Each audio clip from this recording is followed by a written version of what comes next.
جڑی نبی پاک نے دیتی آپ نے انہوں امام بنایا علیہ الصلوۃ والسلام. آپ نے کوئی ایک علاقے میں لوگ آئے آ کے کہنے لگے اللہ کے رسول صلی اللہ علیہ وسلم سانو نماز واسطے کوئی امام دو، کوئی قاری دو، کوئی حافظ دو.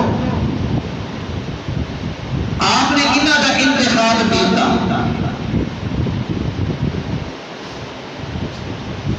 نبی پاک علیہ السلام کے پیچھے عشاء کی نماز پڑھ گئے پھر جا کے انہوں نے امامت کروایا. آپ نے اس حکم کے اندر اس حدیث کے اندر ایک بات اور ثابت نہیں ہوتی. ایک نے نفلی نماز کی عبادت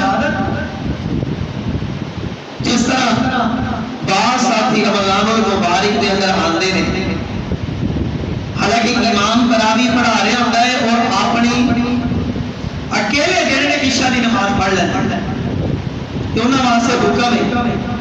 یہ صحابی رسول صلی اللہ علیہ وسلم رضی اللہ تعالی عنہ نبی پاک علیہ السلام کے پیچھے عشاء کی نماز پڑھ دے پھر جا کے اس علاقے والے کو عشاء کی نماز پڑھان دے.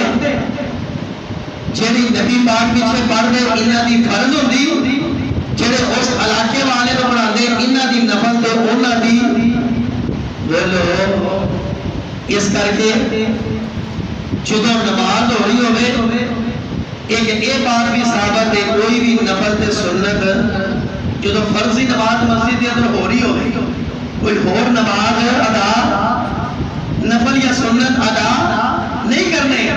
اگر امام نفل پڑھا رہا ہے اور تہاڈا فرض رہندے نے تسی کلے نے اپنے فرض بلکہ کی کرنا ہے امام دے نال تے تانوں کیڑا ثواب ملے گا؟ پھر جماعت کا کیڑا ثواب ملے گا؟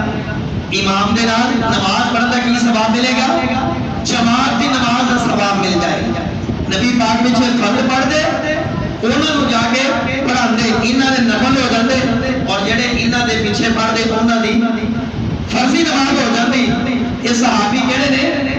تسی محبت نال کہنا رضی اللہ تعالیٰ عنہ سیدنا امام حضرت معاذ بن جبل یا تو رضی اللہ تعالیٰ عنہ. مقام اور فضیلت دیکھو.